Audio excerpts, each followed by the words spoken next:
fire rules, team orders, please over the radio to let his teammate past.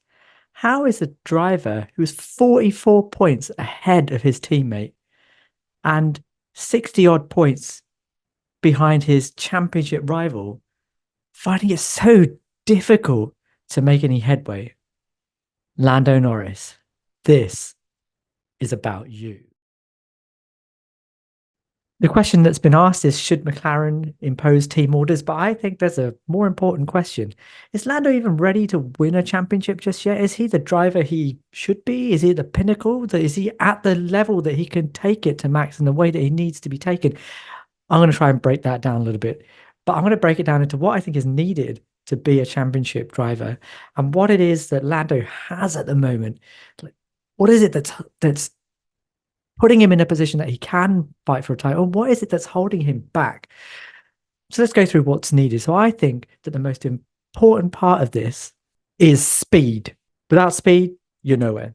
You need to be better than your teammate, not just in the points, but just on an ability and a dominance level. You need to be better than your teammate.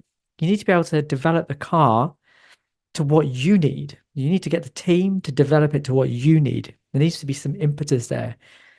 And alongside that, you need to have the team built around you. They need to be focused on you. You need to be the main area of development. Everything has to revolve around you and your championship bid. That's just a general thing. But how does that translate to what happens on track? Well, wheel to wheel, I think you have to have a clear focus about what you want to do in each wheel-to-wheel encounter. What's the objective? Both in the fight there and then how are you going to get around the person? What are you going to, is it that corner that you need to take them on? Can you let it go on for a corner or two? And what about the race? Does that move need to be made for that race? And if it does, are you going to make that move? Or are you going to hang back because it doesn't matter? Or are you going to, or is your hanging back and giving the ground going to cost you the race? Is it going to cost you positions later on?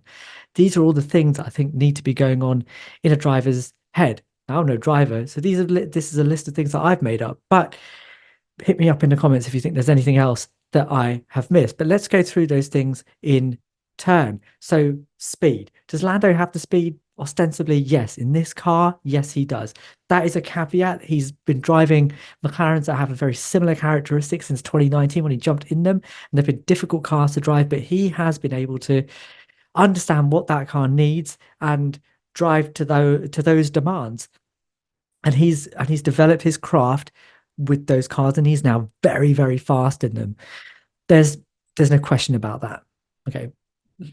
Look at what pace he gets out the car, both in qualifying and in race stints, especially towards the end of a stint. He is lightning fast. He's able to manage his tires and he's able to maintain pace. He is not a slow driver. So Lando has speed.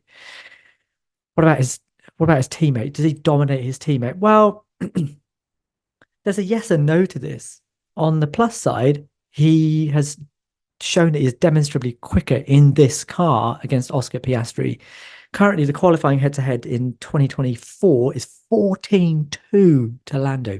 14-2. It's incredible.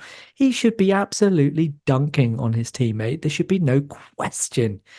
And yet there is. And the why is why we're talking about this. Because on a Sunday, the answer isn't always the same. Just look at the last 4 races. Only in one of those has Lando really had the legs on Oscar in the race. And that was at Zandvoort when he won by 22 seconds. A brilliant performance. But where is that performance when the car doesn't have that level of dominance? I don't see it. And even more than that, that points gap that Lando has to Oscar, the points gap that we keep talking about and saying this is the reason why Lando should be getting preference over Oscar. Well, it's not all one way, is it? Oscar hasn't had a level playing field.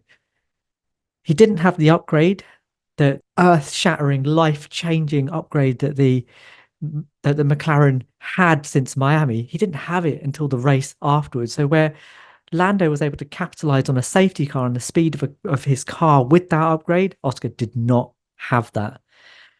And then let's throw in the penalties that he had in the early part of the season. He had a three-place grid penalty in Imola when he probably would have got pole position.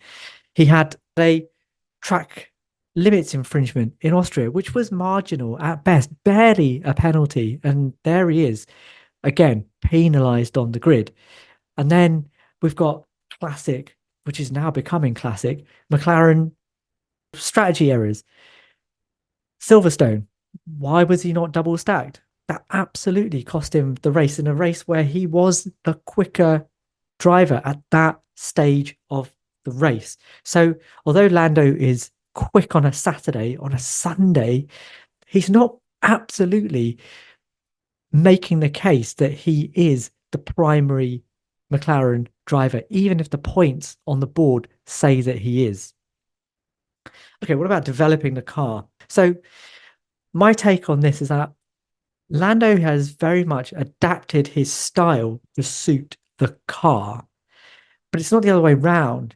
It's not that he's made the team develop the car to what he needs. At least that's how it sounds on the outside.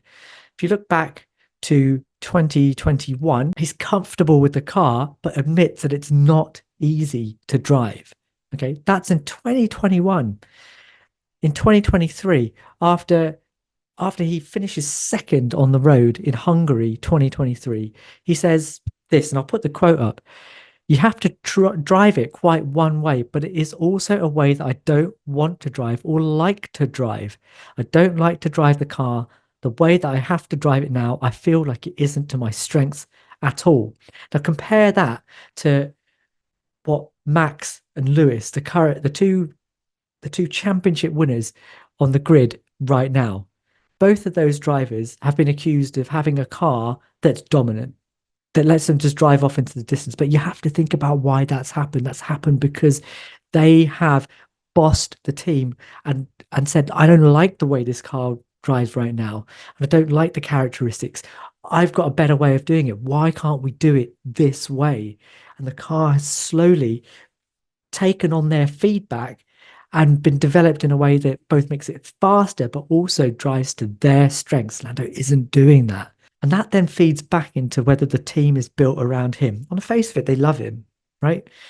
Zach and Lando, when they talk to each other, when you see them in pictures, they look like they're best mates. But there seems to be this reluctance from McLaren to give Lando what he needs, not what he wants, what he needs, because what he tells us is that he doesn't want to be waved through, given a red carpet, made number one in the team. And McLaren seem to cling on to that. McLaren have always had a little bit of this DNA that says that they will let their drivers race. But is Lando allowing them the freedom to do that? Is he giving them a choice that they shouldn't have? Let's talk about the racing, okay? Because I think this feeds into the same issue. Too often he comes off worse in wheel-to-wheel situations. Occasionally, like in Austria, the other person gets penalized, but usually he just gets hung out to dry. Just look at what happened to him off the line in Spain. Look what happened to him off the line in Hungary. Look what happened to him into the Della Roger chicane in Monza this weekend. And that's fine. That's fine if you're looking at the race as a whole, and you can see that actually losing that position and playing it safe, living to fight another day is okay. But too often it isn't. And Lando ends up paying big time for that hesitancy in wheel to wheel. What happens if you put all of that together? Because I think a very clear picture comes out. I think the ability is there. He is fast. He can get that car to sing. Just look at his qualifying record. It's incredible. He's great over one lap. And he's great at pulling pace out of that car in the races as well. That's not the issue.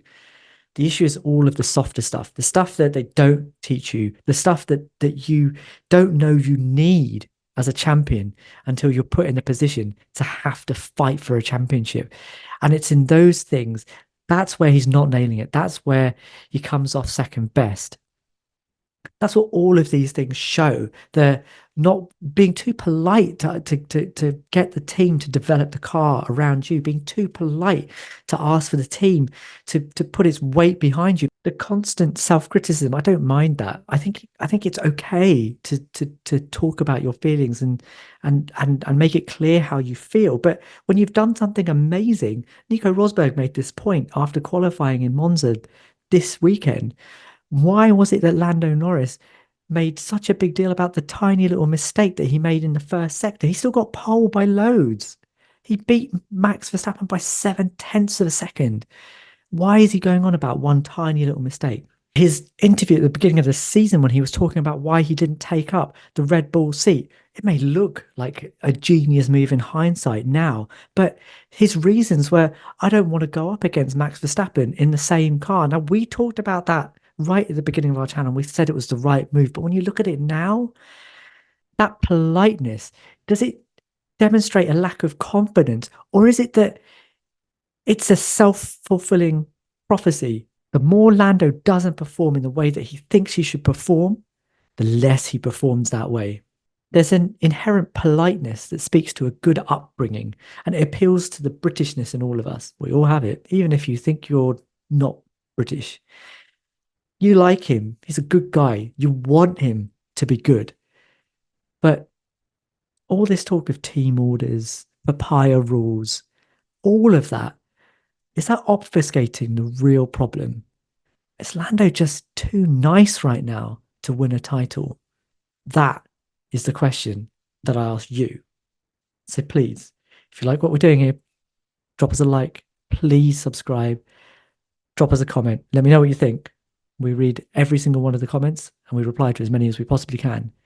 And we will see you guys in the next one.